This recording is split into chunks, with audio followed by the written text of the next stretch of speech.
Hi everyone, welcome to missile classes. और मैं आज आपके सामने लेकर आया हूं फिर से पॉलिटिकल साइंस का सेट नंबर 3। इससे पहले हम लोगों ने सेट 1 और सेट 2 को बहुत बेहतरीन तरीके से डिस्कस किए थे। आप में से कोई से स्टूडेंट्स है जो अभी तक नहीं देखे सेट 1 और सेट 2 को, तो बिल्कुल आप लोग प्लेलिस्ट में जाइए और सबसे पहले सेट 1 सेट 2 को देखने की कोशिश करेंगे। क्लास स्टार्ट होने से पहले डिस्क्रिप्शन बॉक्स में एक व्हाट्सएप ग्रुप का लिंक पड़ा हुआ है, उस व्हाट्सएप ग्रुप के लिंक को जरूर ज्वाइन करें और एग्जाम हॉल घुसने से पहले इन 5 सेट को अच्छी तरह से आप लोगों को कर लेना है। उम्मीद करते हैं इन 5 सेट को अगर कर लेते हैं तो 90% मार्क्स आपका इजीली पेपर में आ जाएगी। तो चलिए हम लोग क्वेश्चन हम लोग सेट 1 की बाद सेट 2 सेट 3 आ चुके हैं। सेट 1 सेट 2 जो भी नहीं देखें जल्दी से देख लीजिएगा, ठीक है। और एग्जाम हॉल घुसने से पहले 5 सेट को कर लेना है। चलिए सर, पहला क्वेश्चन पे आते हैं कि किसने संविधान सभा में 13 दिसंबर 1946 को उद्देश्य प्रस्ताव तैयार किया था, यानी पेश किया था? बताएंगे सर, पंडित जवाहरलाल नेहरू। क्या हो जाएगी? पंडित जवाहरलाल नेहरू। 5 सेट को कर लीजिए, 90% मार्क्स लाने से आपको कोई नहीं रोक सकते हैं। न्यायालय के किस महत्वपूर्ण निर्णय में कहा गया कि हमारे मौलिक अधिकार में कोई कटौती नहीं की जाएगी? हमारे फंडामेंटल राइट, मौलिक अधिकार पहले कितना था? 7, अभी कितना है? 6। 7 से हो गया है 6। कौन से संविधान संशोधन द्वारा? 44वें संविधान संशोधन द्वारा, ठीक ना।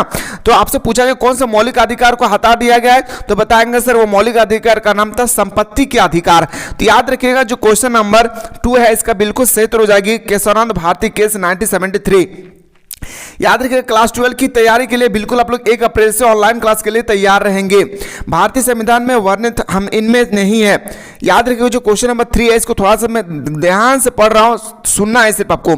भारतीय संविधान में वर्णित इनमें से कौन सा मौलिक अधिकार नहीं है? याद रखिएगा क्वेश्चन थोड़ा सा मिसप्रिंट है। इनमें से कौन सा अधिकार मौलिक अधिकार के अंतर्गत नहीं आती है? संपत्ति का अधिकार। मैंने अभी जस्ट बताया था संपत्ति का अधिकार नहीं आती है। भारतीय संविधान के किस भाग में चुनाव आयोग की व्यवस्था की गई है? भारतीय संविधान के किस भाग में चुनाव आयोग की व्यवस्था की गई? भाग नंबर 15 में। किसने राजनीतिक क्षेत्र में महिला प्रतिनिधित्व के उचित माना है? तो बताएंगे सर ये जो क्वेश्चन नंबर हम लोग का क्वेश्चन नंबर जो हम लोग का 5 है इसका बिल्कुल सही उत्तर हो जाएगी मिल ने। क्या? JS मिल ने। ऑप्शन नंबर डी इसका सही उत्तर हो जाएगी। आते सर अगला क्वेश्चन कि राज्य के शासन में केंद्र का प्रतिनिधित्व किसे कहा गया है? राज्य के शासन में केंद्र का प्रतिनिधित्व किसे कहा गया? क्वेश्चन नंबर 6 का बिल्कुल सही उत्तर हो जाएगी राज्यपाल। क्या हो जाएगी? राज्यपाल इसका दोस्तों सही उत्तर हो जाएगी। संविधान के किस भाग में मौलिक कर्तव्य को जोड़ा गया है? संविधान के किस भाग में मौलिक कर्तव्य को जोड़ा गया है? याद रखिएगा भाग नंबर 4A में। भाग नंबर 4 नहीं है, भाग नंबर 4A में जोड़ा गया है। इसको भी आप लोगों को थोड़ा सा ध्यान रखना है। लोकसभा में बहुमत वाले दल के नेता कौन है? देखिए जो क्वेश्चन नंबर 8 है थोड़ा समझ के पढ़िए। लोकसभा में बहुमत वाले दल का नेता कौन होता है? याद रखिएगा लोकसभा में जो बहुमत सबसे ज्यादा अगर मिलती है तो वो हो जाती है प्रधानमंत्री। क्या हो जाती है? प्रधानमंत्री। जो अभी लोकसभा का चुनाव आ रही है इस कारण से आप लोग एग्जाम सबसे पहले लिए जा रहे हैं।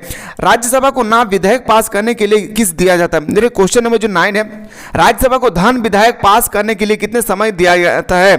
तो राज्यसभा को धन विधेयक पास करने के लिए लगभग 14 दिन का समय दिए जाते हैं। क्वेश्चन नंबर आते हैं सर 10 पे कि किसी राज्य के विधानसभा में अधिकतम कितने सदस्य हो सकते हैं?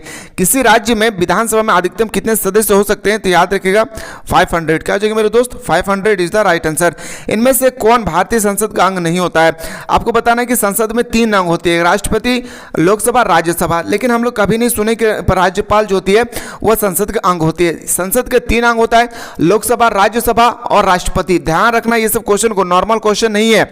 और क्लास 12 के लिए बिल्कुल आप लोग तैयार रहिएगा 1 अप्रैल से, जिसका फी ओनली फॉर 399 रुपया होगा। और सुबह और शाम दोनों टाइम आप लोग ऑनलाइन क्लास दिए जाएंगे एप्लीकेशन पे।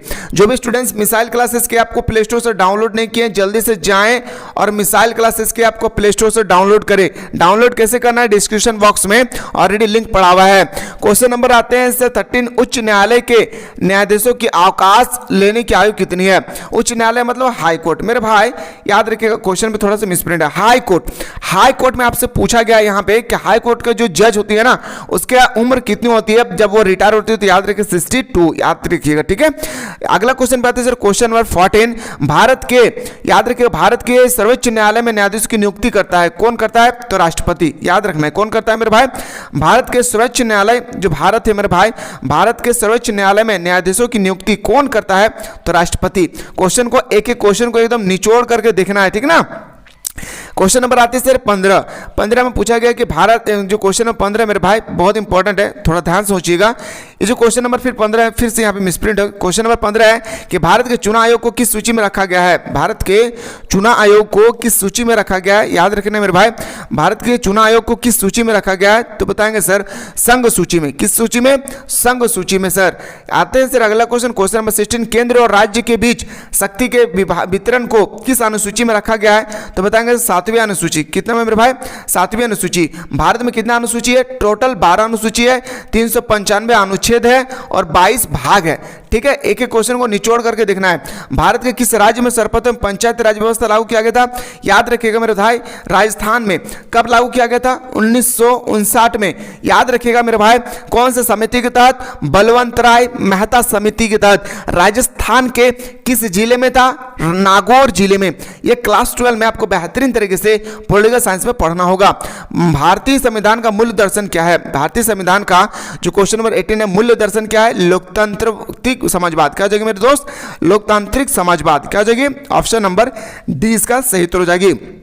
आते हैं सर क्वेश्चन नंबर 19 है, संविधान की जो क्वेश्चन नंबर हम लोग का 19 से मेरे भाई पूछा गया है कि संविधान की सजीवता के लिए इनमें से कौन महत्वपूर्ण नहीं है, तो बताएंगे सर राजनीतिक पार्टी का कार्यक्रम। क्या है? राजनीतिक पार्टी का कार्यक्रम। इसका ऑप्शन नंबर ए इसका सही उत्तर हो जाएगी। भारतीय संविधान के किस अनुच्छेद में संशोधन की प्रक्रिया है? 368। कौन सा देश से लिया गया है संविधान संशोधन की प्रक्रिया? याद रखिएगा मेरे दोस्त, साउथ अफ्रीका यानी दक्षिण अफ्रीका। ठीक है, आपसे पूछा जाएगा मौलिक अधिकार कहां से लिया गया है? अमेरिका से। राज्य के नीति निर्देशक तंत्र आयरलैंड से। अगर आपसे पूछा जाए कि आपातकाल की स्थिति कहां से लिया गया है? जर्मनी से। संघात्मक व्यवस्था कनाडा से। या आपसे पूछा जाएगा संसदीय प्रणाली ब्रिटेन से। सारा क्वेश्चन को निचोड़ करके रखना है, छोड़ कर नहीं आना है। पॉलिटिक्स के रचनाकार कौन है? जो पॉलिटिक्स पुस्तक है इसके रचनाकार हो जाएगी मेरे भाई अरस्तु। क्या हो जाएगी? अरस्तु। याद रखना है, ठीक है। इसका राइट कौन? पॉलिटिक्स के रचनाकार कौन जाएगी? अरस्तु। ऑप्शन नंबर डी इसका राइट आंसर हो जाएगी। आते सर क्वेश्चन नंबर 22, व्यवहारवादी क्रांति का जन्म कब हुआ? व्यवहारवादी जो क्रांति है मेरे दोस्त 22 का, याद रखिएगा इसका जो जन्म होती है 1945 में। कब हुई थी? 1945। इसका सही उत्तर हो जाएगी। वोट देने का संबंध किस स्वतंत्रता से है? यानी हम लोग जो वोट डालते हैं इसका संबंध किस स्वतंत्रता से है? राजनीतिक स्वतंत्रता, क्योंकि एक प्रकार का ये क्या है? राजनीतिक है। डिस्क्रिप्शन बॉक्स में व्हाट्सएप ग्रुप का लिंक पड़ा हुआ है, व्हाट्सएप ग्रुप के लिंक को जरूर ज्वाइन करें। और क्लास 12 के लिए अगर तैयारी करना चाहते हैं तो बिल्कुल आप लोग प्ले स्टोर में जाइए, सर्च करें मिसाइल क्लासेस के एप्लीकेशन को डाउनलोड करें। और क्लास 12 के लिए 1 अप्रैल से आप लोग का न्यू बैच स्टार्ट हो रही है। क्लास 11 में तो आप लोगों को ऐसे ही पास कर दिया जाएगा, इसमें कोई दिक्कत वाली बात नहीं है। लेकिन क्लास 12 में आपको अच्छी तरह से पढ़ना होगा, क्योंकि वहां पे आप लोगों को ऑब्जेक्टिव नहीं बल्कि सब्जेक्टिव का पेपर होगी। ठीक है ना, तो ध्यान रखना है आप लोगों को। आते सर अगला क्वेश्चन पे, ऐसे समाज की कल्पना जिस किसने नहीं की जिसमें वर्ग ना हो और ना ही राज्य। 24 है कि ऐसे समाज की कल्पना किसने नहीं की जिसमें ना वर्ग होना होगा ना ही राज्य, तो फांसीवादी। क्या हो जाएगा मेरे दोस्त? फांसीवादी। फांसीवादी क्या है? इसमें आपको क्लास 12 में बेहतरीन तरीके से पढ़ना पड़ेगा। आते सर अगला क्वेश्चन, किसने कहा? यह किसका कथन है? ये मेरे जो 26 है, किनका कथन है कि व्यक्ति चाहे कितना ऊंचा हो कानून उसके ऊपर है? याद रखिएगा, कोक ने कहा था। किसने? कोक ने कहा था। ऑप्शन नंबर क्या हो जाएगा मेरे भाई? सी इसका सही उत्तर हो जाएगी। आते सर अगला क्वेश्चन 27 है कि प्लेटो ने अपनी किस पुस्तक में न्याय संबंधित अवधारणा की व्याख्या की है? The Republic. सबसे पहले बात याद रखिएगा, द रिपब्लिक के बारे में अगर आपसे सामने क्वेश्चन आ जाए मेरे दोस्त, याद रखिएगा, अगर प्लेटो के बारे में अगर क्वेश्चन आ जाए कि प्लेटो का पुस्तक का नाम क्या है, तो द रिपब्लिक। इसको भी आप लोगों को थोड़ा सा ध्यान देना। पॉलिटिक्स किसने लिखा है? अरस्तु ने। ठीक ना। आते सर अगला क्वेश्चन पे, किसने कहा कि किसी राज्य की पहचान वहां के अधिकारी की व्यवस्था से की जा सकती है? 29 का जो बिल्कुल सही उत्तर होना चाहिए लॉस्की। क्या हो जाएगा मेरे दोस्त? लॉस्की। ऑप्शन नंबर बी इसका सही उत्तर हो जाएगी। आते सर ये क्वेश्चन उतना इंपॉर्टेंट नहीं है। हाँ 31 है, बहुत इंपॉर्टेंट है। अपने से बड़े लोगों का सम्मान करना कौन सा अधिकार है? नैतिक अधिकार है। क्या है? नैतिक अधिकार है मेरे दोस्त, याद रखिएगा। अपने से बड़े लोगों का सम्मान करना नैतिक अधिकार कहलाती है। आते सर क्वेश्चन नंबर नेक्स्ट पे हम लोग क्वेश्चन नंबर 32 है कि किसने आज के विश्व को भूमंडलीय गांव की संज्ञा दी है? ये क्वेश्चन 12 क्लास में भी इस साल फाइनल एग्जाम में पूछा गया था। 32 का जो बिल्कुल सही उत्तर होना चाहिए मेरे भाई, याद रखिएगा, मार्शल मैक्लुहान। क्या हो जाएगी? मार्शल मैक्लुहान। ऑप्शन नंबर 20 का सही उत्तर हो जाएगी। किस देश में रक्त का नियम के आधार पर नागरिकता मिलती है? तो 33 का जो बिल्कुल सही उत्तर हो जाएगी वो हो जाएगी फ्रांस में। कहाँ मेरे भाई? फ्रांस इसका सही उत्तर हो जाएगी। 33 is the very important question. चलिए मूव करते हैं 34। इनमें से कौन सर्वश्रेष्ठ राष्ट्रवाद है? आपको 34 में बताना है सर्वश्रेष्ठ राष्ट्रवाद कौन है, तो बताएंगे सर उदारवादी राष्ट्रवाद। क्या हो जाएगी? उदारवादी राष्ट्रवाद। आते हैं सर अगला क्वेश्चन, किसने कहा कि राष्ट्रवाद एक पूंजीवादी अवधारणा है? किसने कहा राष्ट्रवाद एक पूंजीवादी अवधारणा है? 35 का बिल्कुल सही उत्तर हो जाएगा कार्ल मार्क्स। क्या हो जाएगी? Karl Marx. ठीक है, 36 उतना इंपॉर्टेंट नहीं है।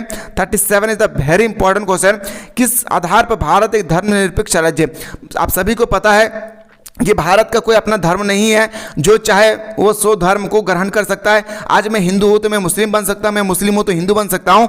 ये हम लोगों का बताया गया फंडामेंटल राइट्स में धर्मनिरपेक्ष राज्य के बारे में। ठीक है, तो 37 में आपसे पूछा गया है, याद रखिएगा कि किस आधार पर भारत एक धर्मनिरपेक्ष राज्य है। तो बहुत इंपॉर्टेंट क्वेश्चन मेरे भाई। ये क्वेश्चन को करीब में लगभग 5 साल से क्वेश्चन कंटिन्यू देख रहा हूँ, पूछे जा रहे हैं। भारत में धर्म के आधार पर भेदभाव नहीं किया जाता है, याद रखिएगा। ऑप्शन नंबर क्या हो जाएगी? बिल्कुल सही उत्तर हो जाएगा डी। आते हैं सर अगला क्वेश्चन पे, किस देश के संविधान को शांति संविधान कहते हैं? क्वेश्चन नंबर 38 है मेरे भाई। जो क्वेश्चन नंबर 38 इसमें पूछा गया है किस संविधान को शांति संविधान कहते हैं, तो जापान हो जाएगी। क्या हो जाएगी मेरे भाई?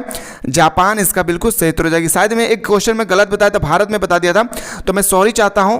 इसका राइट आंसर जापान होगी, ठीक है ना, मैं गलती से बता दिया था भारत, ठीक ना। चलिए इनमें से कौन शांति का उपदेशक है? इसमें से आपको कौन बताना है कि शांति का 39 में शांति का उपदेशक है, तो बताएंगे सर हो जाएगी महात्मा गांधी।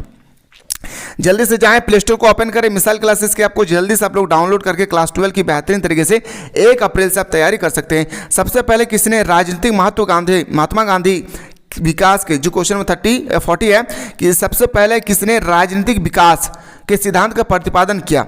सबसे पहले किसने राजनीतिक सिद्धांत का प्रतिपादन किया? मेरे भाई जो 40 नंबर है ना, बहुत इंपॉर्टेंट है, याद रखिएगा मेरे भाई। इसका जो राइट आंसर हो जाएगी क्या हो जाएगी? पाई। क्या हो जाएगी? ऑप्शन नंबर ए इसका राइट आंसर हो जाएगी। चलिए सर क्वेश्चन नंबर हम लोग नेक्स्ट पे आते हैं sir. Question number set number 4 में आते हैं। अब सेट नंबर 4 अगर आप लोग देखना चाहते हैं तो जल्दी से आप लोग कमेंट सेक्शन में कमेंट करें सर, हम लोग को सेट 4 भी जल्दी से बता दीजिए। एग्जाम बहुत सर पे आ चुकी है, जल्दी से बताइएगा, ठीक है। लेकिन एग्जाम और घुसने से पहले 5 सेट को कर लेना है। मिलते हैं इसी तरह से नेक्स्ट वीडियो में।